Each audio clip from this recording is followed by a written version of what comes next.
Hey, Ryan Reynolds here. Wishing you a very happy half-off holiday because right now Mint Mobile is offering you the gift of 50% off unlimited. To be clear, that's half price, not half the service. And Mint is still premium unlimited wireless for a great price. So that means a half day. Yeah? Give it a try at mintmobile.com/switch. Upfront payment of $45 for 3-month plan, equivalent to $15 per month required. New customer offer for first 3 months only. Speed slow after 35 gigabytes if network's busy. Taxes and fees extra. See mintmobile.com. This holiday season, millions of families will pack their bags, load up the car, and head off for a family vacation. But not every trip is going to be somewhere fun. The American Red Cross responds to about 7,000 emergencies during the holiday season alone, from home fires to natural disasters, providing families a safe place to go when the unthinkable happens. But they can't do it without your support. Please donate at redcross.org.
Hi there, and welcome again to the Explaining History podcast. As you can see, there's been a bit of a lull in the last few months or so, and I'm turning things around, folks. I really am. So we're back, and there should be a couple more episodes coming this week. I want to talk to you about a thing I've been considering and cogitating for a while now. I did a great episode earlier this year about the decline of, or the relative decline of, the kind of conception of the West. This idea that has been kind of dominant for the last maybe 200 years. The idea of this kind of the Atlantic world or the Western world, the Atlantic world and its kind of its allies, in various places that you think of Australia or Japan as again parts of the kind of like the wider Western world, and these kinds of this kind of hegemonic bloc that certainly dominated for most of the 20th century. That it is in some ways in a kind of a decline. Now, declinism, there's a long kind of cultural and intellectual history around the idea of declinism itself. Part of the kind of inspiration for the Nazis from the 1920s onwards was various kind of declinist discourses about the Western world after the First World War, and the idea that everything now was declining into a sort of kind of like a decadence.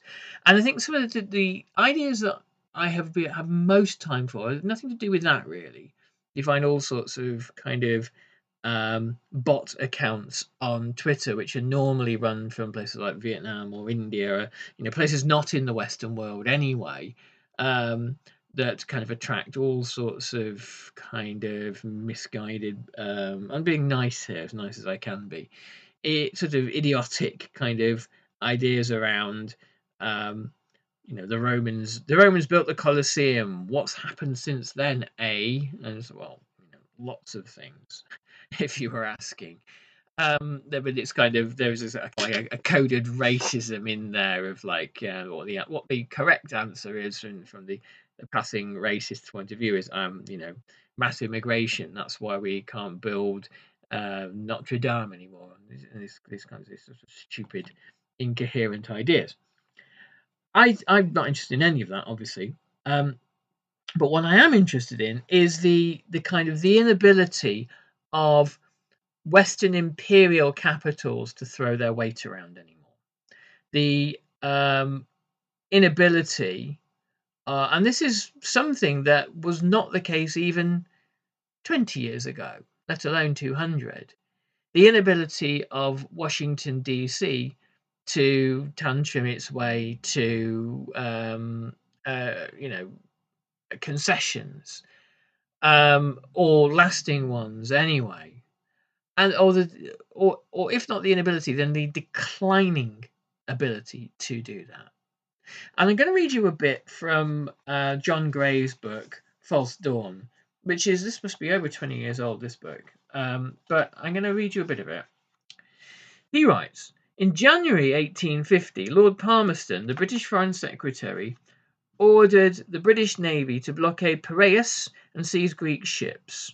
He did so to compel the Greek government to meet the demands of Dom Pacifico, a Portuguese national from Gibraltar, who was also a British subject. Dom Pacifico claimed that over £30,000 was owed to him in compensation for damage done to his house and property during a riot in Athens in 1848. Dom Pacifico's claims were dubious, but in a speech in the House of Commons in June 1850, Palmerston defended his action by quoting from the New Testament a phrase, civis Romanus sum, I am a citizen of Rome. Palmerston's interpretation of this phrase captured the Pax Britannia at its apogee. So also declared a British subject in whatever land he may be shall feel confident that the watchful eye and the strong arm of England will protect him against injustice and wrong. Nearly a century and a half later, the axis of the world tilted. In Singapore in 1994, an American student, Michael Fay, was sentenced to 6 strokes of the cane for writing graffiti in a public place. Obviously, pretty unpleasant fate, really.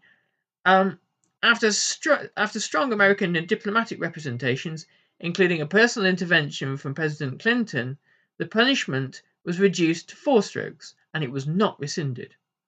In responding to American intervention in this way, Singapore articulated a fundamental shift in the distribution of power in the world.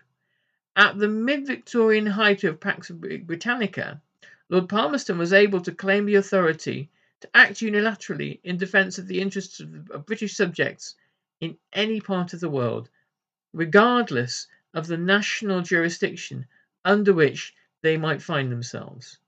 At the peak of America's Cold War power, a small Asian city-state was able to defy it. Now, we're talking about 1994 there.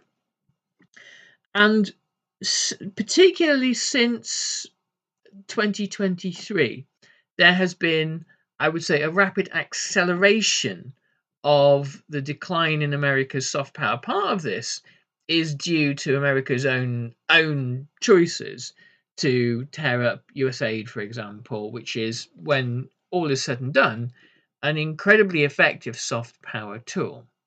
And also to unilaterally defend Israel in its genocidal conduct in Gaza, ignoring the vast majority of world opinion. For the Trump administration, which relies on kind of isolationism, exceptionalism, this kind of rugged white male nationalist kind of sentiment, kind of masculine kind of aggressiveness, what the rest of the world thinks is a secondary issue. I mean, Trump likes to dial into what rich individuals like the rulers of the Gulf states think, but other than that, he's not really bothered. And this is kind of partially, I believe this is performative. what they are trying to perform to their base is, we don't give a damn. And that goes down very well. This is a sentiment that is quite popular. To hell with the rest of the world, we'll do what we want. And these inferior countries need to kind of know their place. Obviously, soft power doesn't work like that. And soft power and hard power, the ability to project military power around the world, kind of need to go together. And America's hard power is in decline as well, which we shall come back to. But let's dive a bit more into John Gray. Singapore rejected the universality of Western values.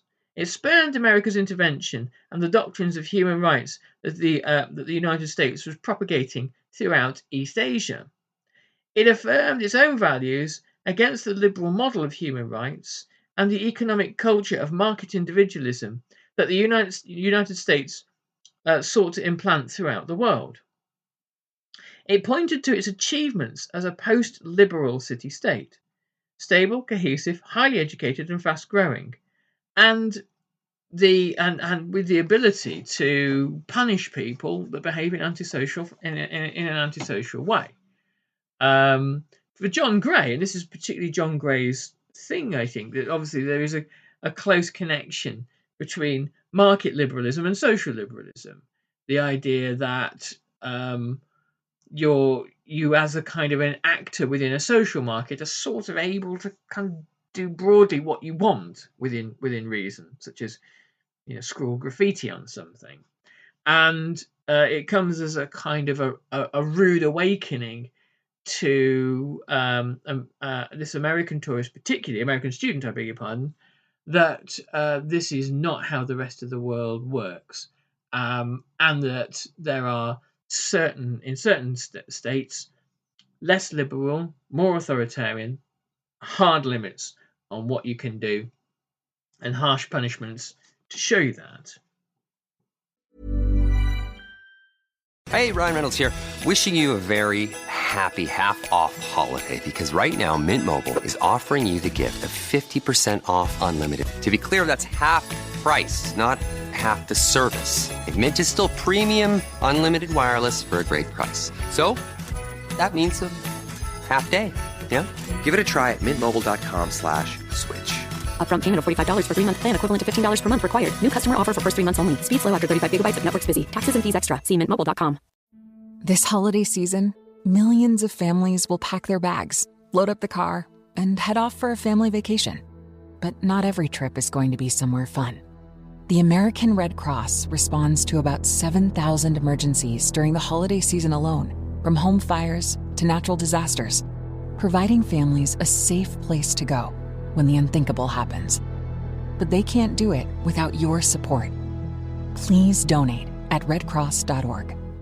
Fall is all about cozy comforts, but when you're prioritizing your health, it's easy to feel like you're missing out. With Hero Bread, you can enjoy all your fall favorites because they're made with Hero Bread sliced bread loaves, tortillas, bagels, dinner rolls, and more. Try their all-new Hero Noodles with 12 grams of protein and just 80 calories. You won't believe Hero Bread's options have 0 to 5 grams net carbs and are high fiber from the taste and texture. They've even got small batch drops of indulgent favorites like the popular Hero Croissant. And right now, Hero Bread is offering 10% off your order. Go to hero.co and use code FALL25 at checkout. That's FALL25 at hero.co. All figures are per serving of Hero Bread. Contains 2 to 18 grams of fat per serving. See the product nutrition panels on hero.co for more information.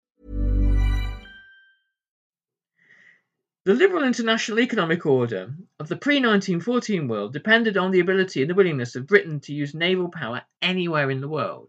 This is how Britain used the Royal Navy, to effect its own pre-World War I version of globalization.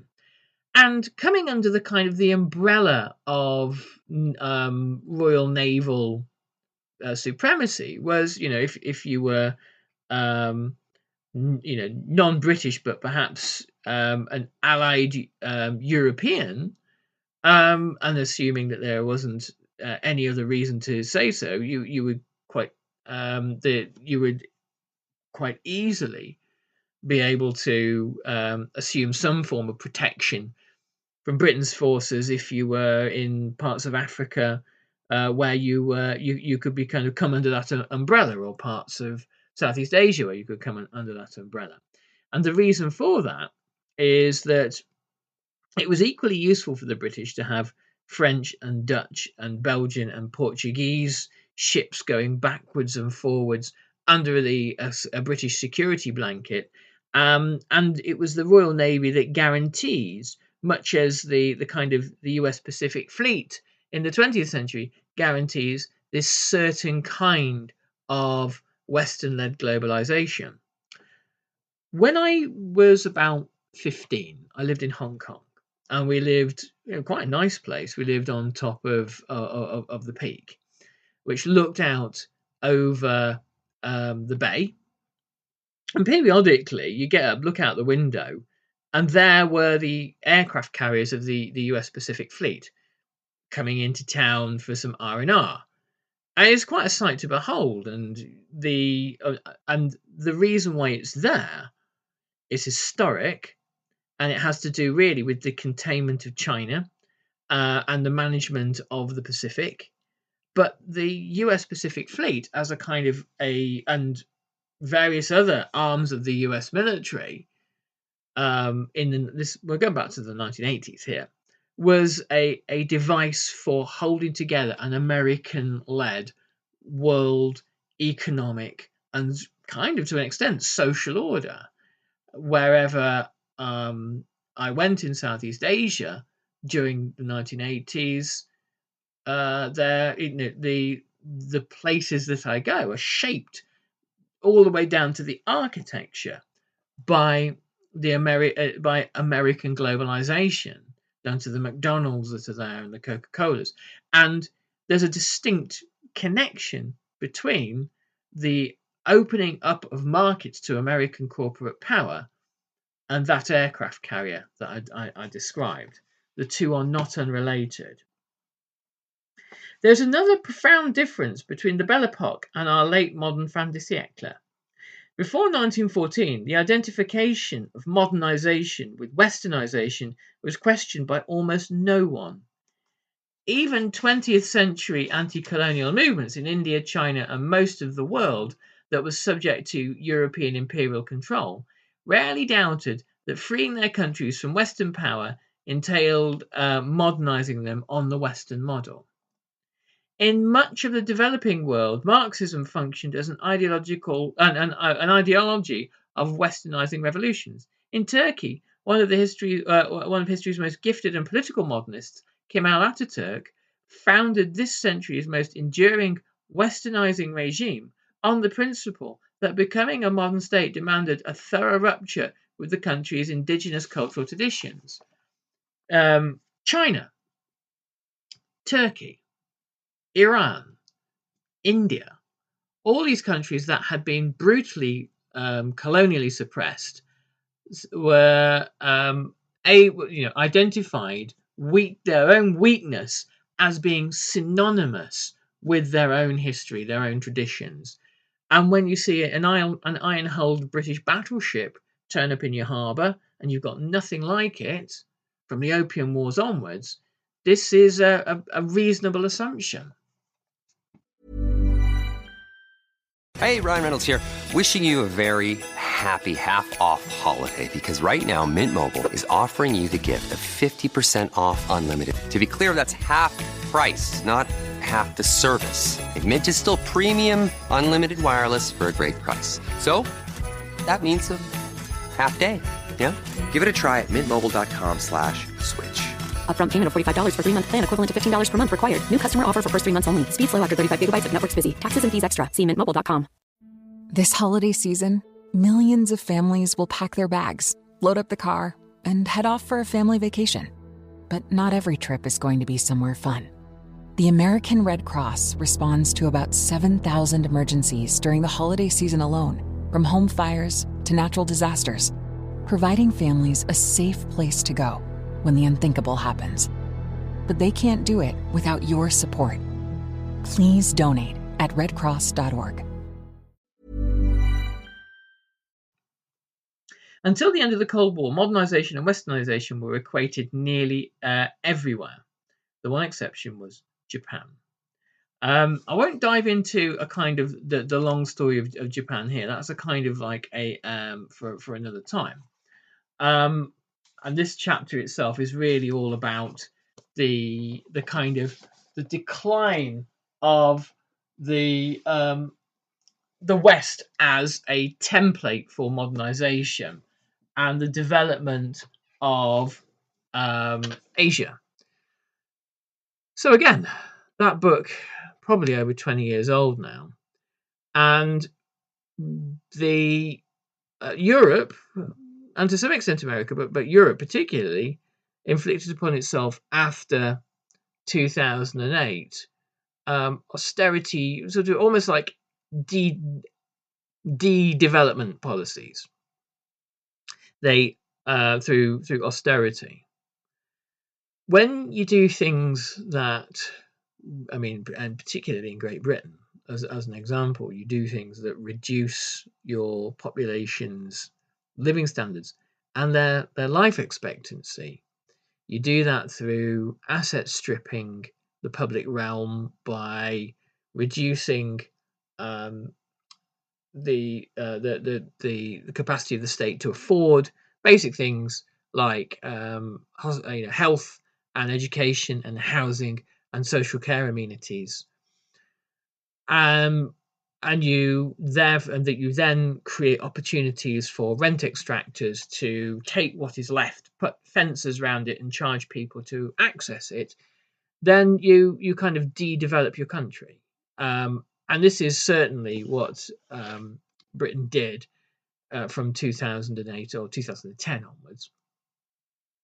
Britain also, and again, America did this from the 80s onwards. De-industrialized itself, as I've said many times before, offshored industry to Southeast Asia and used it to fuel a speculative finance industry, which again benefits mainly rentier capitalism because finance likes quick returns. And so you're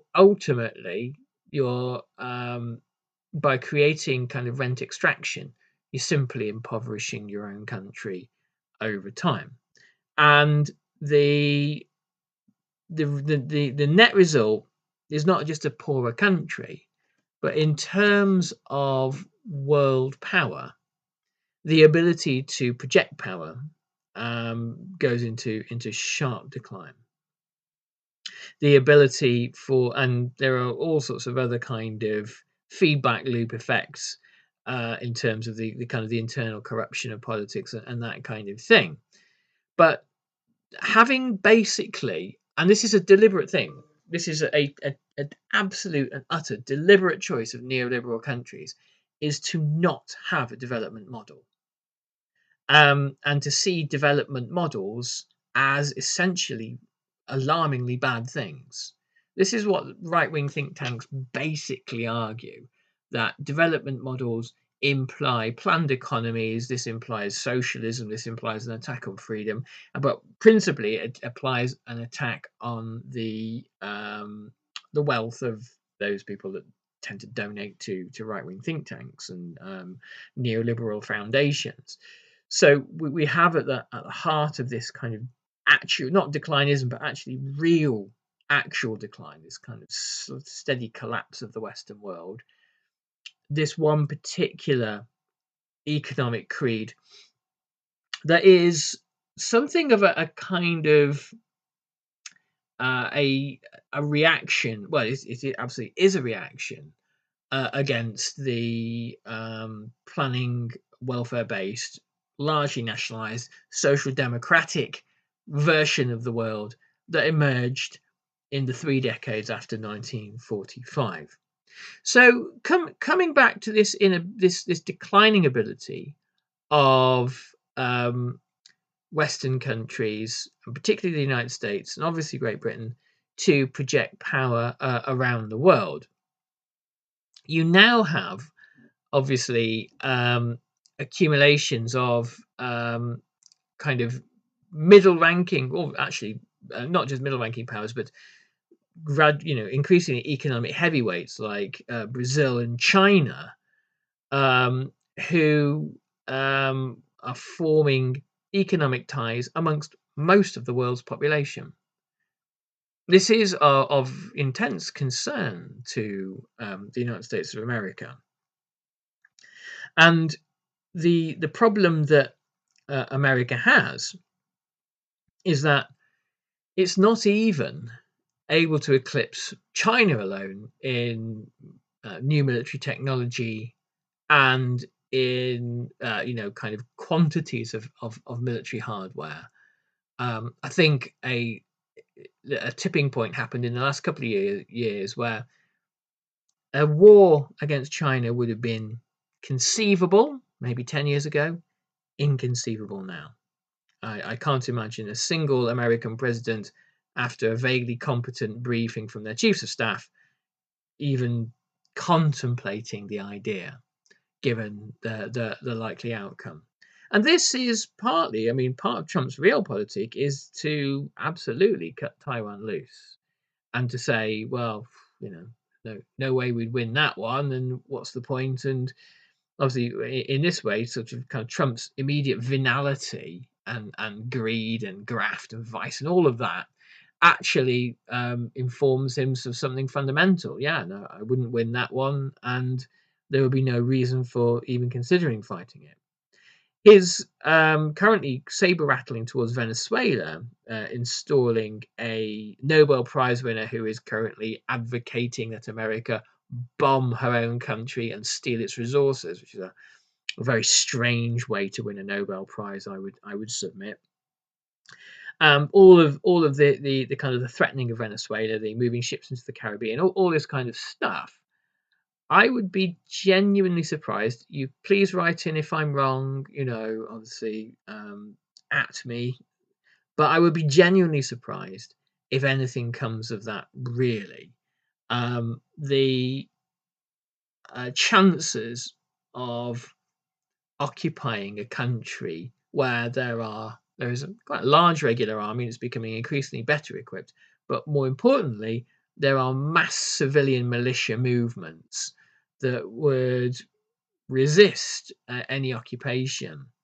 I can't see a scenario under which an American occupation of Venezuela is remotely conceivably possible without mobilizing over 1 million soldiers, which in the current conditions there's no casus belli for it. There's no sort of reason for it, and I can't see Trump being able to make that argument stick, other than the rather kind of obvious one that they can steal from Venezuela.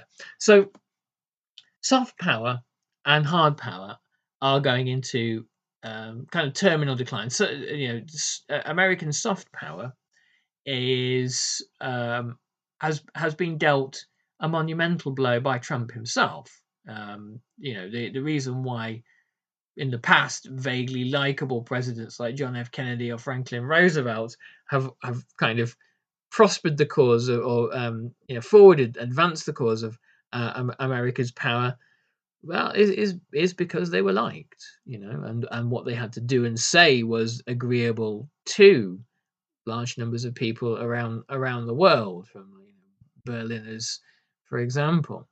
So Trump is kind of toxic to all of that, and deliberately so, partly out of his own ignorance and partly out of his own personality, and is capable really only of causing discord for, I guess it's kind of for the amusement of his followers, who don't realize the epic damage he's doing to America's standing in the world. But again, this was a John Gray point made more recently, is that there's going to be no liberal snapback now. If Gavin Newsom becomes president after Trump, which I don't know whether that's even possible, there might be a brief period of things being slightly less Trump-esque, but fundamentally, Trump has done essentially what Reagan did. He has read a part of the kind of the psyche of America correctly and moved in that direction. He's taken the country with him. And I don't believe that we are likely to return at any point to the kind of American-led liberal internationalism that once existed. I think that has gone, and it's not coming back. And that gives us some, if I'm right, of course, some kind of broad parameters to work around when we sort of try to calculate the future and what it holds. And it certainly won't really look very much like anything that we've seen in the post-war decades from 1945 onwards.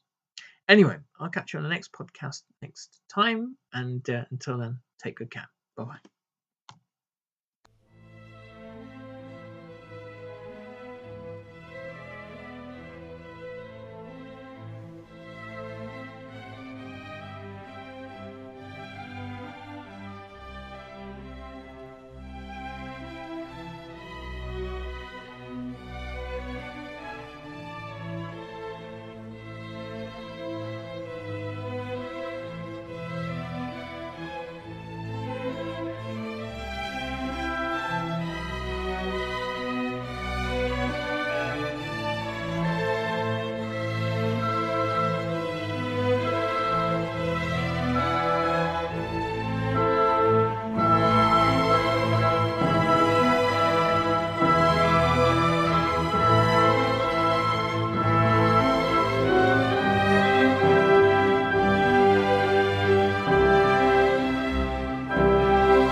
This holiday season, millions of families will pack their bags, load up the car, and head off for a family vacation. But not every trip is going to be somewhere fun. The American Red Cross responds to about 7,000 emergencies during the holiday season alone, from home fires to natural disasters, providing families a safe place to go when the unthinkable happens. But they can't do it without your support.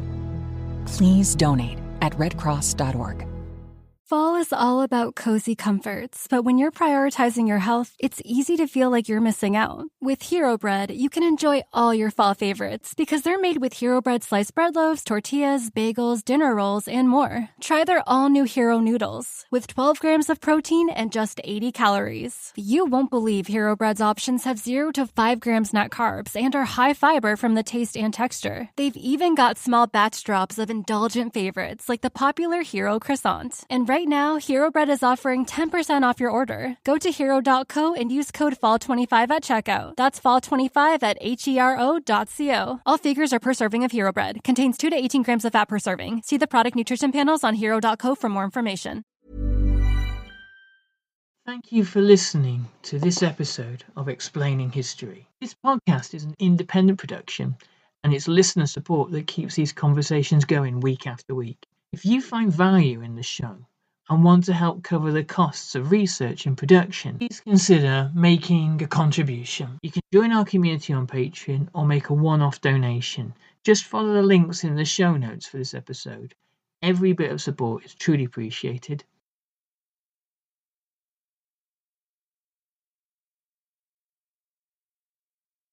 Thanks again for listening.